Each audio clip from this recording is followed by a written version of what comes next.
my beloved Boss Mike Cervera.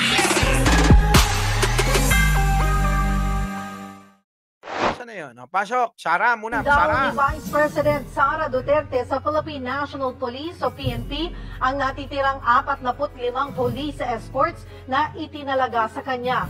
Sa open letter kay PNP Chief General Eto na nga. Si Sara sumulat-sulat. Sa PNP chief. Alam nyo mga kababayan, si Sara, daig pa yung yung bata nga inagawan ng candy. Alam nyo yon? Diba? Halatang halata. Halatang halata si Sara. Na, alam nyo yung isip bata talaga. Sa bagay, nakikita ko naman yung mga comment sa mga no? Isip bata. Diba? Isip bata. Grabe. Kailangan mo ba talaga ng maraming security? Bakit? Bakit kailangan marami? Kailangan ka bang bantayan? Baka magkalat ka? Di ba, Win Montero? Oo, Dermes Binetes? Kaya siguro binabantayan, baka magkalat. Wala, hindi naman mapipigilan yung pagkakalat ni, ni Sara di ba? Pero alam nyo, mga kababayan, parang ganito lang yan yung kaibigan nyo, di ba? Naghati kayo. Akin na lumamang ka lang ng konti. Nagtampo na agad. Sige, yun na yan lahat. Wala na sa akin. Ganun no? Ganung mga yung mga mentalidad at pag-iisip na, yun na lahat. Wag na sa akin, babalik ko na lahat. Di ba? Ang babaw. Pero alam nyo mga kababayan na nakikita ko dito meron pa ako isa nakikita.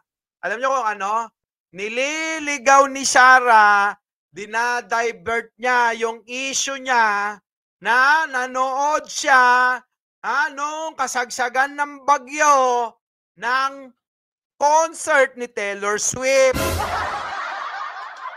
Tinatabunan niya mga kababayan. Yan yung nakikita kong isa. Gusto nilang tabunan yung issue niya na pinabayaan niya yung mga taong bayan na umasya at bumoto sa kanya na inaasahan yung kanyang presensya. Hindi na yung tulong, presensya na lang. Para naman sa ganun magkaroon ng yung moral ng mga taong bayan, lumakas ang loob ng taong bayan. Di ba? Yun yung ginagawa nila. Tinatakpan nila yun!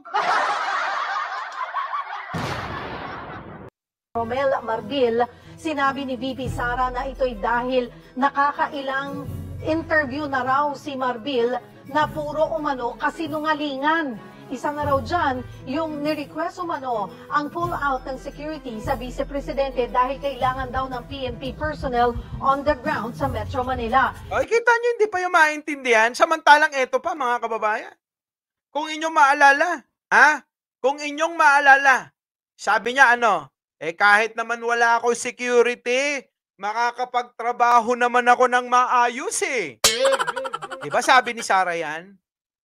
Bakit ngayon mula doon sa concert ni Taylor Swift pag uwi dito, bakit iba na ang sinasabi ni Sara? Nasaktan ba si Sara dahil nadiskubre na iniwan niya ang taong bayan para sa pansarili niyang kasiyahan? Ganun ba yon mga kababayan? Dahil nadiskubre ng taong bayan na wala talagang pagmamahal si Sara sa taong bayan. Ipinagpalit ni Sara ang taong bayan para sa kanyang pansariling kasiyahan. Ano sabi niya?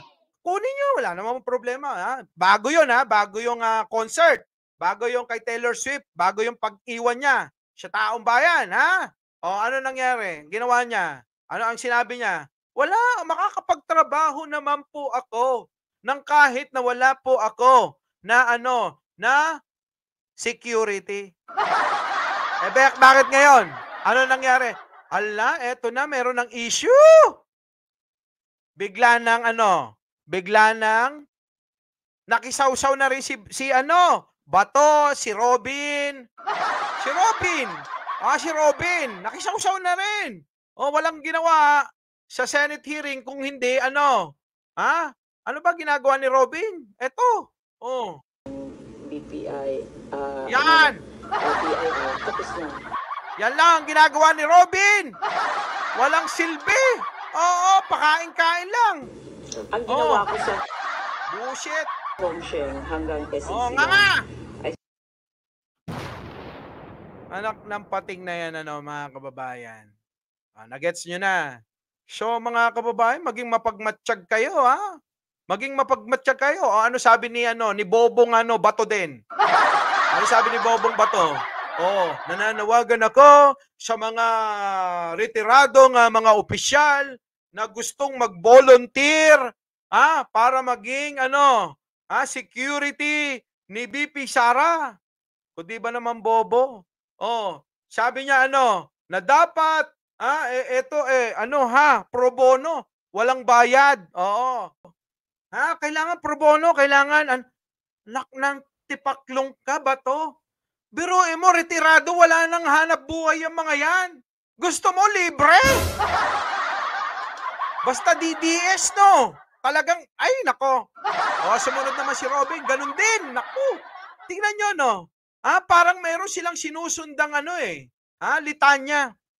Kailangan pare-parehas sila ng sinasabi.